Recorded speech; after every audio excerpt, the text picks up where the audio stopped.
Bismillahirrahmanirrahim. Assalamualaikum warahmatullahi wabarakatuh. Kami dari kelompok Bosar dengan saya atas nama Bardi Nestiar dengan NIM 70200122035. Kemudian rekan saya Imam Ahmad Ashraf Asidik dengan NIM 70 201 22 032. Nah, di sini kami akan menjelaskan konsep dasar fertilitas. Bismillahirrahmanirrahim. Assalamualaikum warahmatullahi wabarakatuh. Nah, di sini saya akan menjelaskan konsep dasar fertilitas. Adapun ruang lingkup dari konsep dasar fertilitas yang pertama, lahir hidup, lahir mati, aborsi, dan masa reproduksi. Kemudian kedua, fertilitas versus fekunditas. Yang ketiga, ilustrasi. Nah, kita masuk kepada konsep dasar fertilitas. Nah, fertilitas atau fertility atau kelahiran adalah hasil reproduksi yang nyata atau bayi lahir hidup dari seorang wanita atau sekelompok wanita. Nah, fekunditas atau fecundity adalah istilah dalam demografi yang menunjukkan kemampuan fisiologi dan biologis seorang wanita untuk melahirkan anak lahir hidup.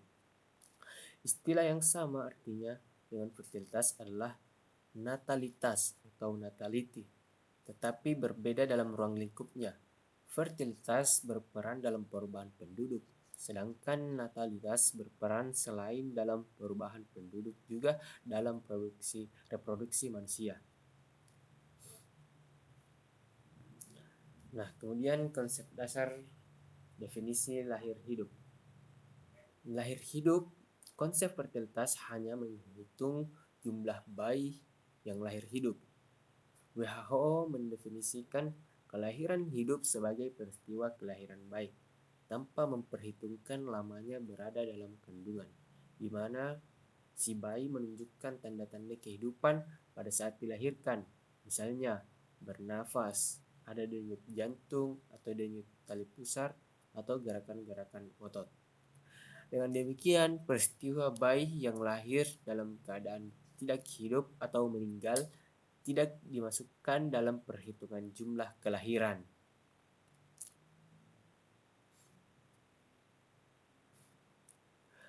Nah, untuk bayi yang lahir hidup tetapi kemudian meninggal beberapa saat setelah lahir atau di kemudian hari, kelahiran ini tetap dimasukkan dalam perhitungan jumlah kelahiran. Nah, tidak termasuk sebagai kelahiran hidup adalah keguguran atau bayi yang lahir dalam keadaan meninggal atau disebut lahir mati. Nah, lahir mati tersebut ini adalah kelahiran seseorang bayi paling sedikit telah berumur 28 minggu dalam kandungan tanpa menunjukkan tanda-tanda kehidupan atau biasa disebut stillbirth. Next. Nah, kita masuk kepada aborsi. Aborsi atau abortion adalah kematian seorang bayi dalam kandungan dengan umur kandungan kurang dari 28 minggu.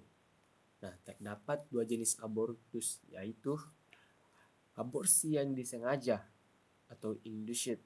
Nah, abortus disengaja dapat terjadi karena alasan medis, misalnya si ibu mempunyai penyakit yang berat, jantung dan sebagainya, sehingga bila diteruskan kehamilannya akan membahayakan jiwanya. Sedangkan abortus yang disengaja bukan karena alasan medis, misalnya kehamilan yang tidak diharapkan sehingga dengan sengaja digugurkan. Aborsi tidak disengaja atau spontaneous atau yang biasa dikenal dengan istilah keguguran karena janin tidak dapat dipertahankan lagi dalam kandungan. Nah, selanjutnya akan dijelaskan oleh rekan saya. Selanjutnya saya akan menjelaskan tentang definisi masa reproduksi. Masa reproduksi atau childbearing age atau masa usia subur adalah masa seorang wanita mampu melahirkan anak-anaknya, yaitu kurun waktu sejak mendapat haid pertama dan berakhir pada saat berhenti haid.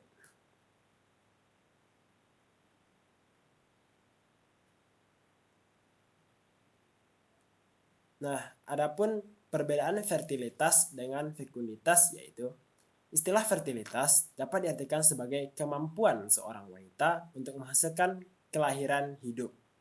Sementara fekunditas berarti potensi seorang wanita untuk menjadi hamil. Nah, berbeda dengan fertilitas, fekunditas berkaitan dengan potensi untuk melahirkan tanpa memperhatikan apakah seorang wanita benar-benar melahirkan seorang anak atau tidak. Nah, selanjutnya terdapat ilustrasi di mana terdapat dua wanita yang sedang hamil. Nah, yang wanita pertama bernama Eri tidak memiliki biaya untuk memeriksakan kandungannya, sedangkan Nani, wanita kedua, lebih suka memeriksakan kandungannya ke dukun. Nah, pada saat melahirkan, Eri melahirkan bayinya dengan selamat dan bayinya sehat dan lucu. Sedangkan Nani kurang beruntung karena bayinya tidak bernyawa pada saat dilahirkan. Nah, dalam proses melahirkan ini, Nani mengalami komplikasi dan mengalami pendarahan hebat sehingga nyawanya tidak terselamatkan. Next. Nah, berdasarkan ilustrasi di atas, dapat kita simpulkan bahwa perhitungan tingkat fertilitas yang hidup adalah jumlah bayi yang lahir hidup. Nah, berdasarkan ceritanya, Eri, anaknya yang lahir selamat, termasuk ke dalam sebuah fertilitas. Masa dalam kasus di atas yang harus dihitung dan dicatat serta dilaporkan sebagai kelahiran adalah bayinya Eri. Sedangkan dalam demografi, sedangkan dalam demografi, bayi Eri harus dihitung sebagai kelahiran karena lahir dalam keadaan hidup meskipun beberapa saat kemudian meninggal. Bayi Nani tidak termasuk sebagai kelahiran hidup dan tidak diperhitungkan dalam perhitungan tingkat kelahiran.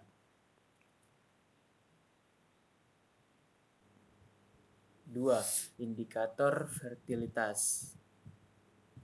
Nah, indikator fertilitas ini merupakan pengukuran fertilitas lebih kompleks dibandingkan dengan pengukuran mortalitas. Karena seorang wanita hanya mati satu kali, tetapi dia dapat melahirkan lebih dari seorang bayi.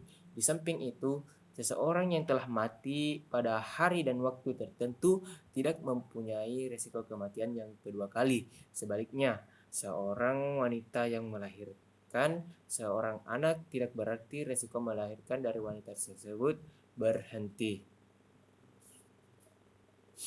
Nah, kompleks pengukurannya itu fertilitas karena melibatkan dua orang, yaitu suami dan istri.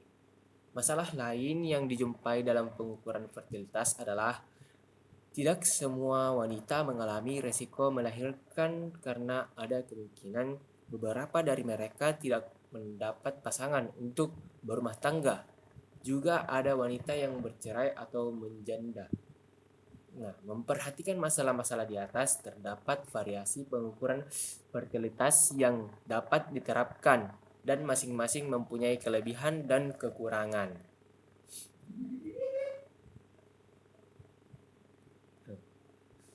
Nah, selanjutnya itu ukuran-ukuran dasar fertilitas. Yang pertama itu angka kelahiran tahunan atau current fertility. Nah, yang pertama itu angka kelahiran kasar atau growth birth rate atau biasa disingkat CBR. Kemudian angka fertilitas umum atau general fertility rates atau disingkat GFR. Kemudian angka kelahiran menurut umur atau age specific fertility rates atau biasa disingkat ASFR.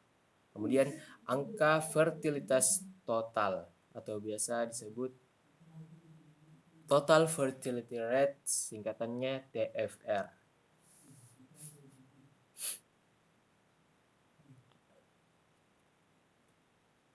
Nah, yang kedua, angka lahir hidup atau ALH dan anak masih hidup atau AMH.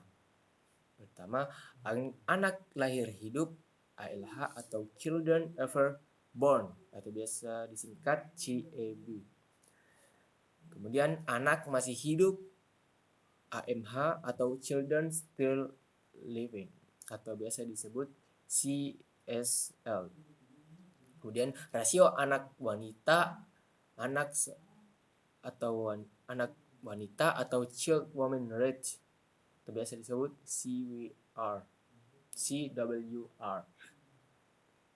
Kemudian paritas. Ketiga, paritas. Keempat, keluarga berencana. Yang pertama itu angka prevalensi pemakaian kontrasepsi atau bisa disingkat CPR. Kemudian angka tidak terpenuhinya kebutuhan KB.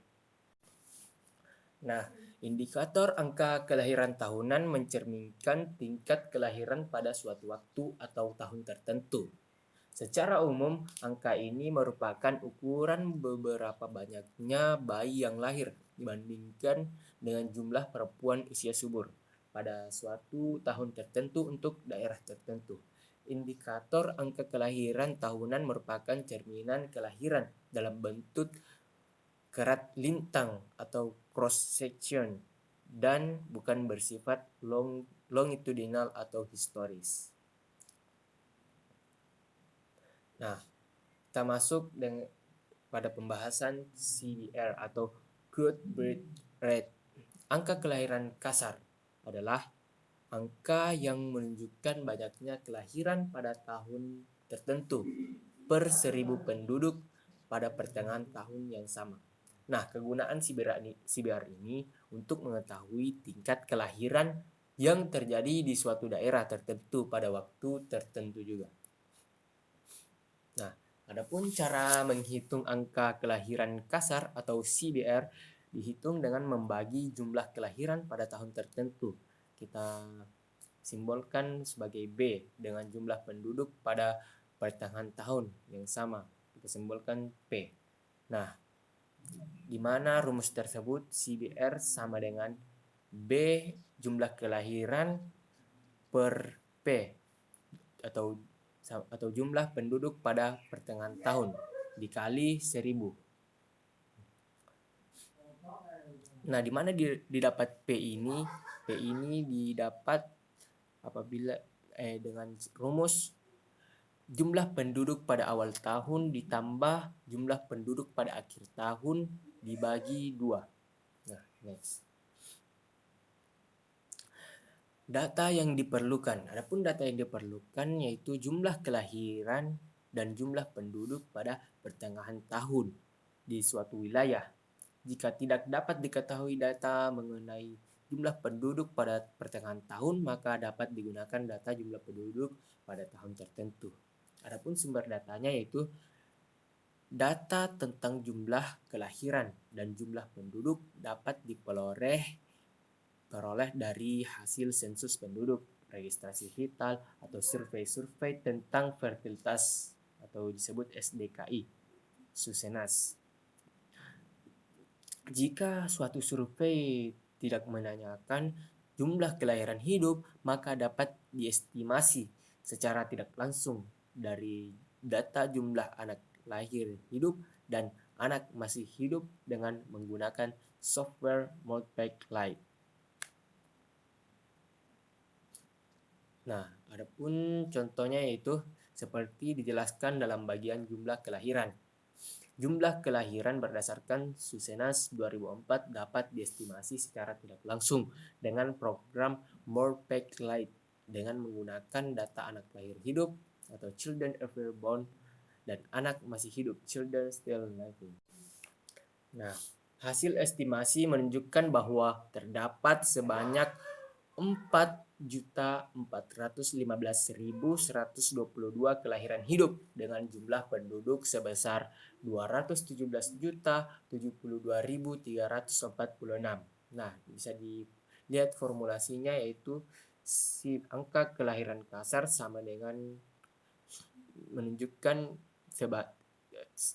estimasi penduduk dibagi dengan jumlah penduduk dikali 1000. Nah, dapatlah hasilnya 20,3.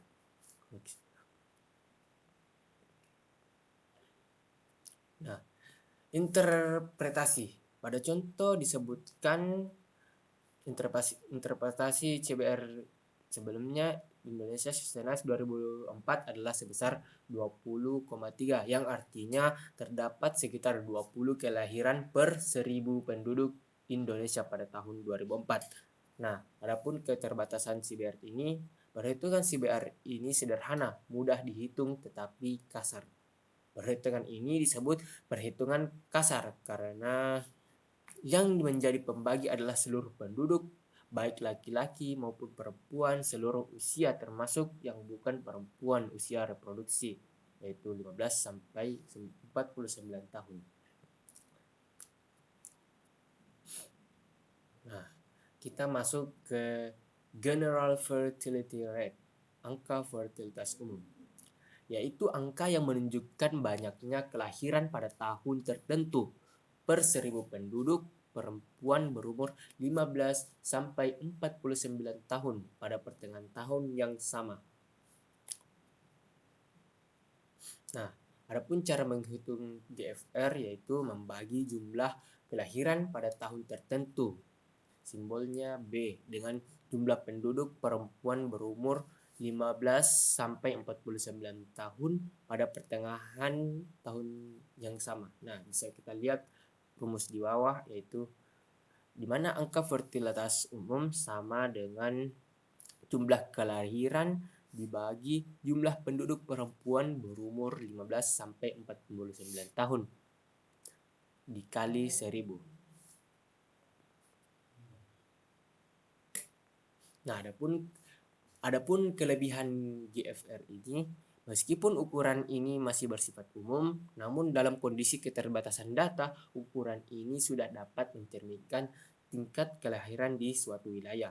Dibandingkan CBR, GFR ini cermat karena sudah memperhitungkan penduduk yang mempunyai potensi melahirkan, yaitu perempuan usia subur, yang dimana 15 tahun sampai 49 tahun.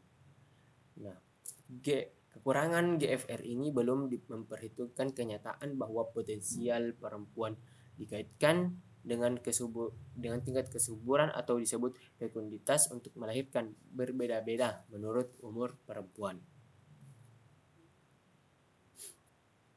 Nah, kita masuk pada angka kelahiran menurut umur atau biasa disebut ASFR.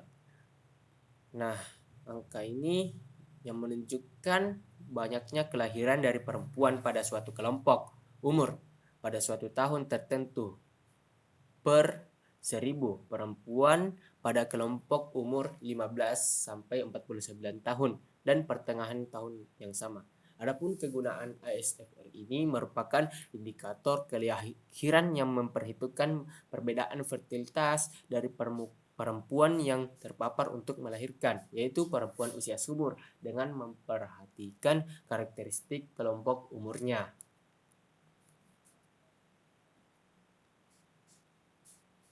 Nah, secara alamiah, potensi atau fekunditas perempuan untuk melahirkan berbeda menurut umur dan menjadi steril setelah menopause atau usia 49 tahun. Secara sosial, ada kecenderungan bahwa saat ini perempuan ingin membatasi jumlah anak setelah umur 35 tahun.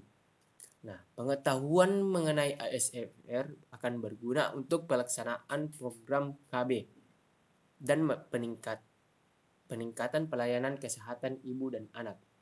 Nah, indikator ASFR ini merupakan data dasar untuk mengembangkan proyeksi penduduk untuk mengetahui jumlah penduduk menurut umur dan jenis kelamin di masa yang akan datang. Nah, hasil proyeksi penduduk merupakan basis data untuk perencanaan pembangunan manusia di tahun-tahun mendatang.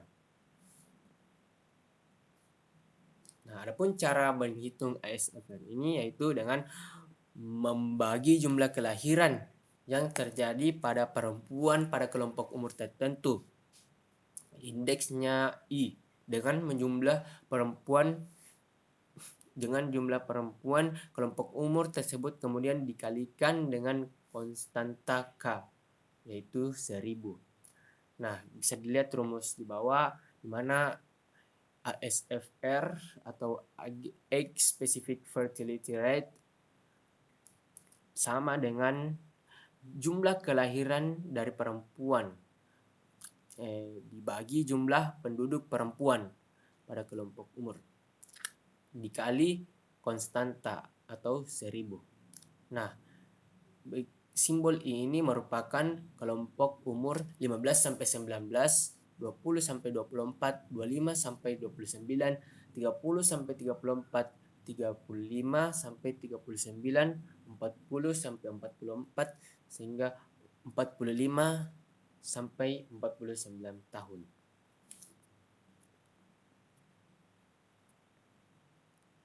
Nah, data yang diperlukan untuk ASFR ini yaitu data tentang banyaknya bayi yang lahir dari ibu menurut umur tertentu. Misalnya, banyaknya bayi yang lahir dari ibu usia 20 sampai 24 tahun pada suatu daerah dan suatu tahun tertentu, dan banyaknya ibu pada umur tersebut yaitu 20 sampai 24 tahun pada daerah dan tahun yang sama.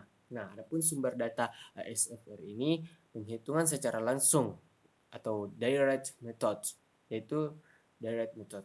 Selama ini perhitungan secara langsung untuk ASFR digunakan dengan menggunakan data riwayat kelahiran yang dikumpulkan dari Survei Demokrasi dan Kesehatan Indonesia atau disingkat SDKI. Nah, SDKI ini yang terakhir dilaksanakan pada tahun 2017. Nah, bisa kita lihat dari contoh SDKI tersebut di mana SDKI ini pada tahun 2017. Nah, yang dimana ASFR dan TFR wanita umur 15 sampai 49 untuk periode 3 tahun sebelum survei SDKI Indonesia pada tahun 1991 sampai 2012.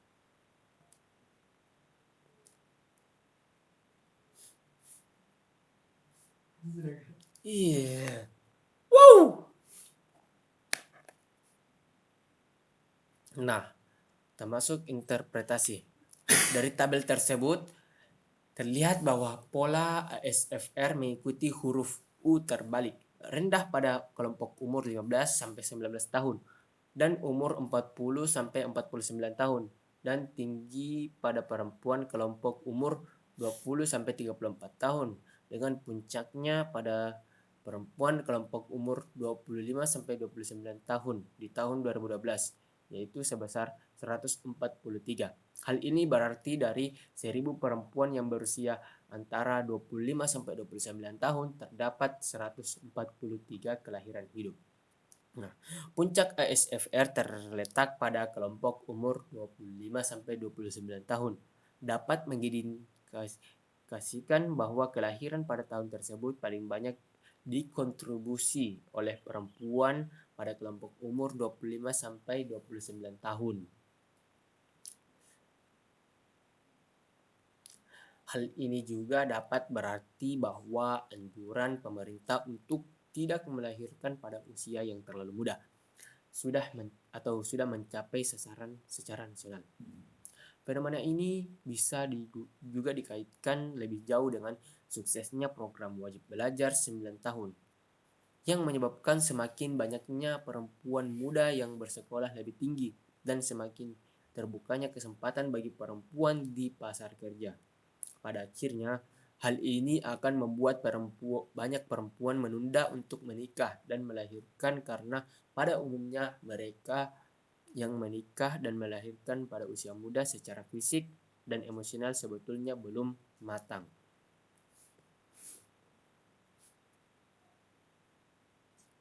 Nah, adapun keunggulan dari ASFR ini, ASFR lebih cermat dibanding GFR karena telah memperhitungkan kemampuan perempuan untuk melahirkan sesuai dengan umurnya.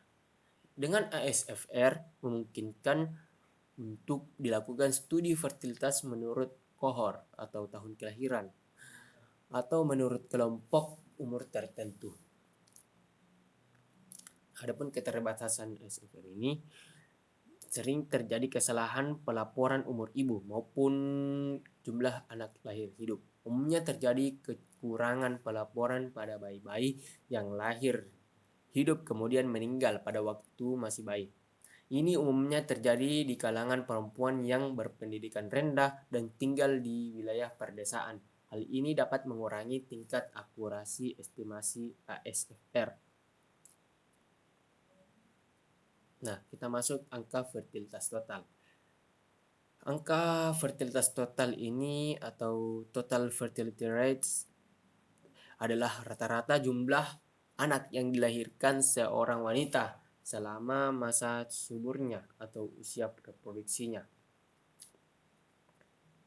Adapun kegunaan angka fertilitas total ini merupakan gambaran mengenai rata-rata anak yang dilahirkan seseorang perempuan dari usia 15 sampai 49 tahun. Perbandingan angka TFR antar negara atau antar daerah dapat menunjukkan keberhasilan daerah dalam melaksanakan pembangunan sosial ekonominya. Nah, angka fertilitas total ini yang tertinggi dapat merupakan cerminan rata-rata usia kawin yang rendah, tingkat pendidikan yang rendah terutama perempuan, tingkat sosial ekonomi rendah atau tingkat kemiskinan yang tinggi.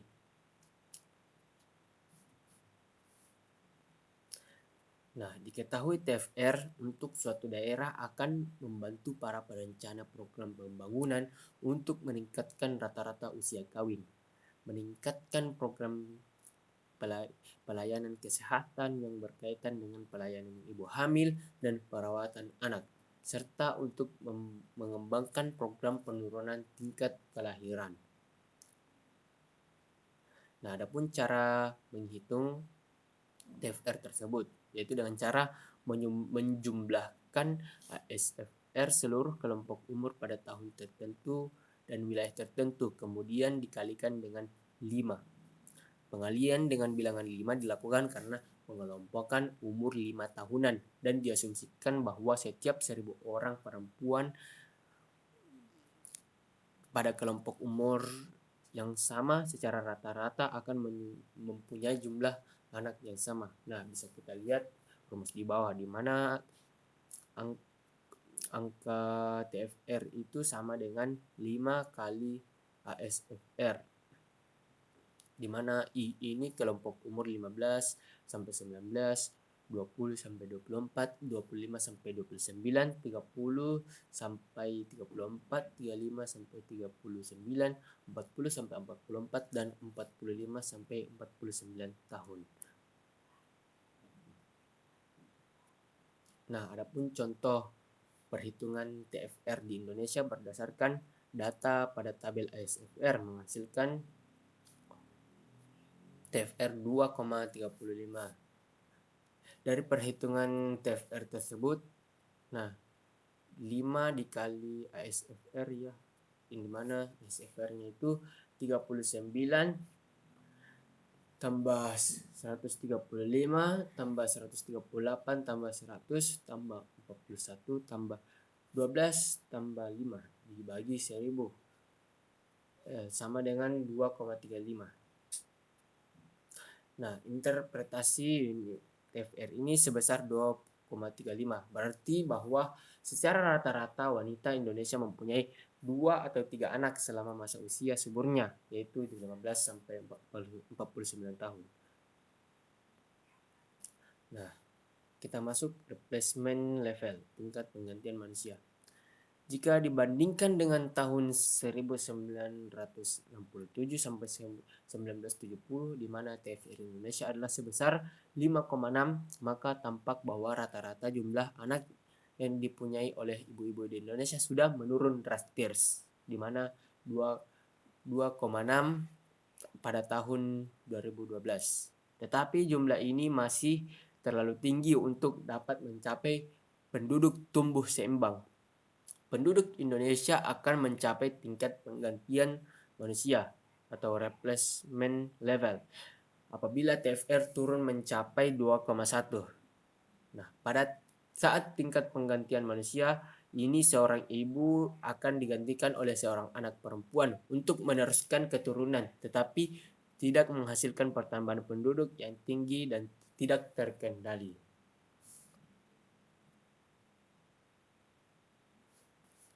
Untuk mencapai tingkat penggantian manusia tersebut, nampaknya program KB atau pemakaian kontrasepsi masih harus digalakkan.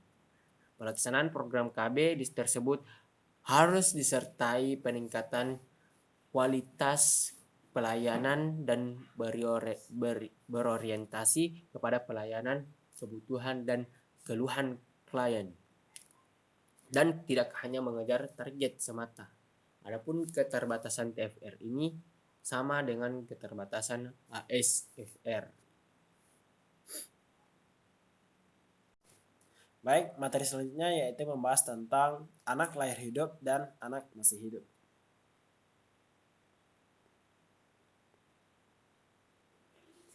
Berbeda dengan indikator angka kelahiran seperti yang tidak dijelaskan sebelumnya seperti CBR, ASFR, dan TFR, indikator anak lahir hidup atau juga sering disebut dengan children ever born mengandung pengertian yang bersifat longitudinal dan bukan gambaran penampang lintang.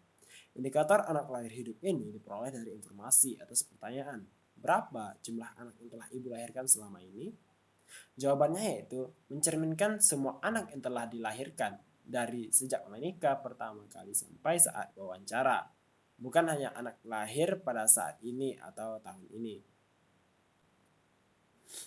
Jadi, rata-rata jumlah anak lahir hidup menurut umur mencerminkan perjalanan fertilitas ibu sampai pada umur yang bersangkutan. Oleh karena itu, polanya akan menunjukkan bahwa secara rata-rata ibu yang masih muda mempunyai anak yang lebih sedikit dibandingkan dengan ibu yang lebih tua umurnya. Pada perempuan berusia 45-49 tahun, rata-rata anak lahir hidup dapat disebut sebagai paritas lengkap atau completed family size, yaitu jumlah anak yang sudah tidak bertambah lagi. Definisi dari ALH yaitu banyaknya kelahiran hidup dari sekelompok atau beberapa kelompok wanita selama masa reproduksinya. Adapun kegunaannya yaitu hitungan ini bermanfaat untuk mengetahui rata-rata jumlah anak yang dilahirkan hidup oleh kelompok wanita, mulai dari memasuki masa reproduksi hingga saat wawancara. Adapun cara penghitungan ALH yaitu jumlah anak yang lahir hidup dibagi dengan jumlah wanita kelompok umur tertentu.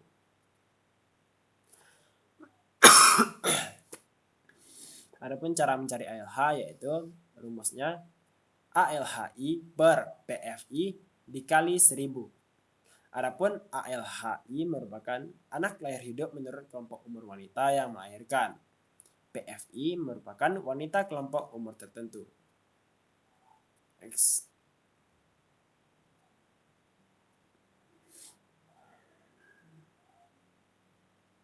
Adapun data yang diperlukan yaitu jumlah anak lahir hidup menurut kelompok umur wanita dan jumlah wanita kelompok umur tertentu. Nah, adapun hasil perhitungan ALH pada 2004 di Indonesia. ALH tertinggi terdapat pada wanita atau kelompok umur pada 40 sampai 44 tahun. Tetapi rata-rata ALH tertinggi itu malah terdapat pada kelompok umur 45 sampai 49 tahun dengan rata-rata 3,636. Next. Adapun interpretasinya yaitu rata-rata ALH memberikan informasi mengenai rata-rata anak yang dimiliki wanita menurut kelompok umur tertentu. Data mengenai ALH pada tabel menunjukkan bahwa rata-rata ALH meningkat sesuai dengan peningkatan umur wanita.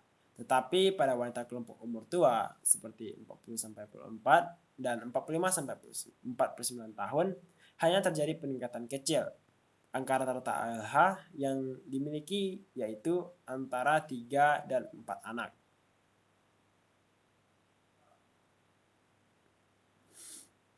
Ini menunjukkan kemampuan reproduksi menurut umur perempuan.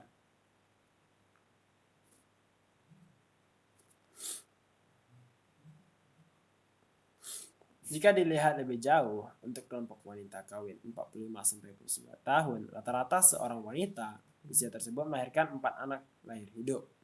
Rata-rata jumlah anak lahir hidup pada wanita kelompok umur 45-49 tahun dapat disebut sebagai completed family size, karena setelah usia tersebut, umumnya wanita sudah tidak dapat melahirkan.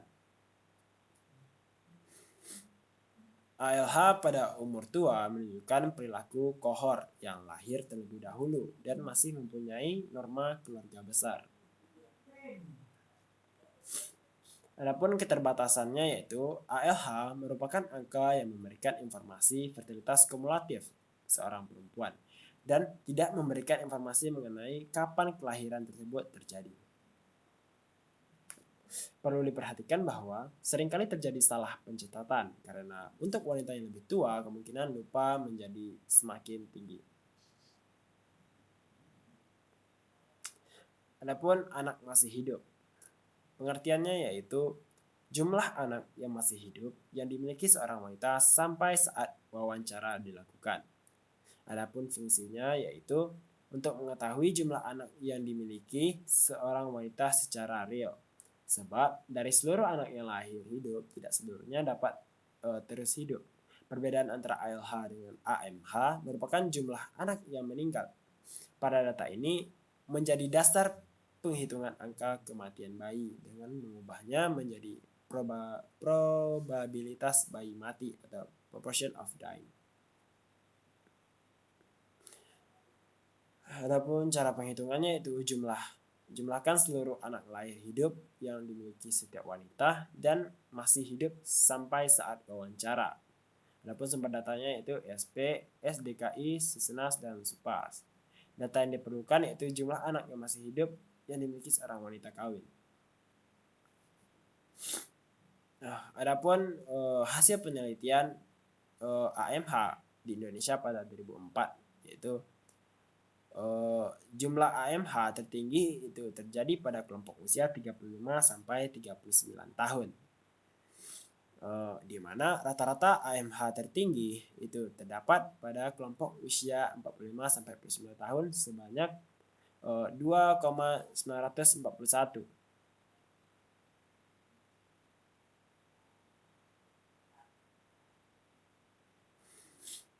Adapun interpretasinya yaitu data anak masih hidup ini menggambarkan rata-rata jumlah anak masih hidup menurut kelompok umur. Bila jumlah anak masih hidup ini dibandingkan dengan jumlah wanita pada periode yang sama, akan didapatkan rata-rata anak masih hidup yang dimiliki seorang ibu. Dari data Susenas 2004, rata-rata jumlah anak masih hidup yang dimiliki seorang wanita di Indonesia pada wanita kelompok umur tua adalah antara 2 dan 3 anak masih hidup. Perbedaan antara ALH dan AMH yang kecil menggambarkan tingkat kematian anak yang rendah. Perbedaan ALH dan AMH menjadi dasar penghitungan angka kematian bayi.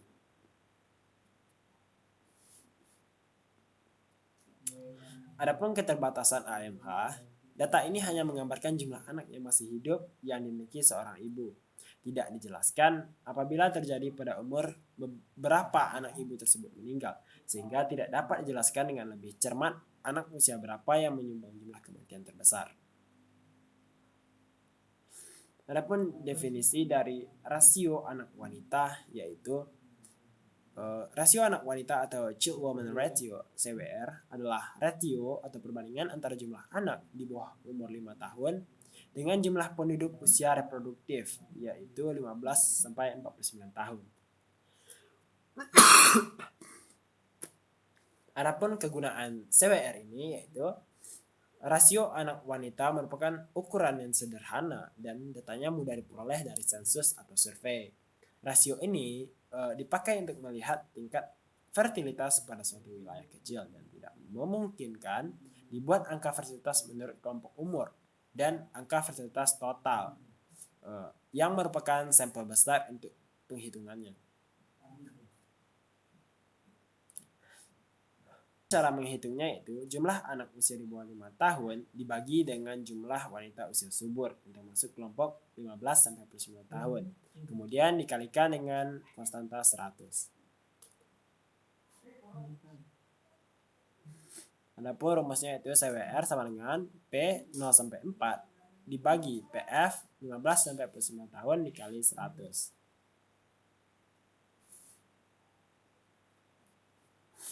Dari data survei Susenas 2004, jumlah perempuan kelompok usia reproduksi sebanyak 60.555.467 wanita dengan jumlah anak di bawah usia 5 tahun adalah sebanyak 19.884.253 anak.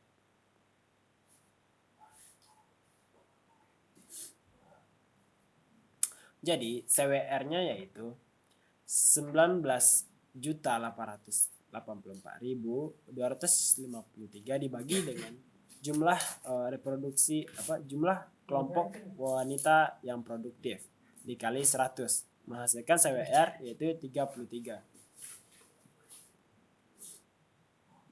Angka ini artinya pada tahun 2004 terdapat 33 anak umur di bawah 5 tahun untuk setiap 100 wanita yang berusia antara 15 sampai 49 tahun. Dengan kata lain, dari setiap 10 perempuan usia subur terdapat 3 anak berumur di bawah 5 tahun.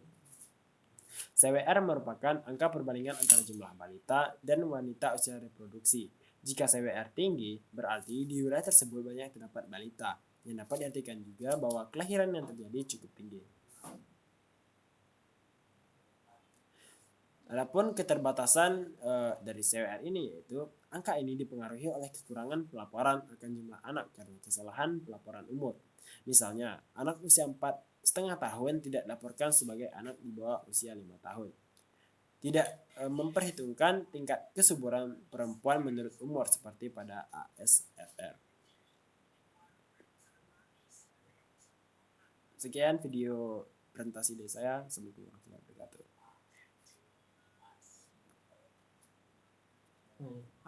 Kita masuk kepada sesi tanya jawab. Saya persilahkan untuk rekan saya untuk bertanya duluan. Saudara Ashraf, silahkan Ashraf.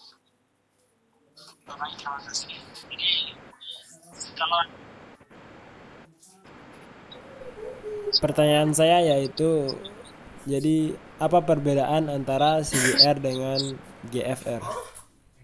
Oke, baik. Jadi saya akan menjelaskan kembali perbedaan yang paling mendasar pada GFR dan CBR adalah GFR jika angka kelahiran kasar atau disebut CBR menggunakan seluruh jumlah penduduk baik laki-laki dan perempuan. Nah, kalau GFR ini lebih spesifik lagi dengan menggunakan jumlah wanita usia produktif. Mungkin itu saja. Bagaimana Saudara Ashraf? Apakah jawaban saya diterima?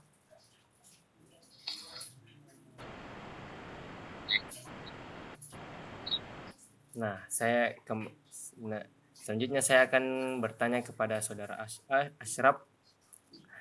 Apa perbedaan yang mendasar pada ALH dan AMH?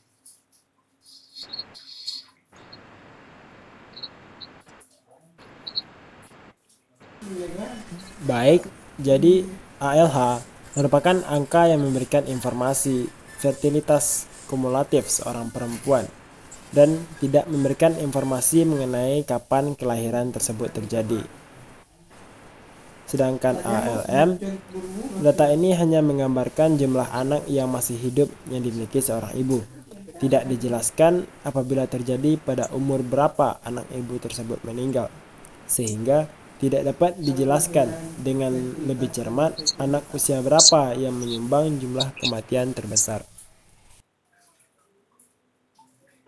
Bagaimana menurut pendapat Anda? Oke, baik, saya terima, sangat jelas. Jadi kita tutup kegiatan kita pada hari ini. Alhamdulillah, kurang dan lebihnya mohon dimaafkan. Sekian. Wallahul musta'an wa ilaihi tiklan. Assalamualaikum warahmatullahi wabarakatuh.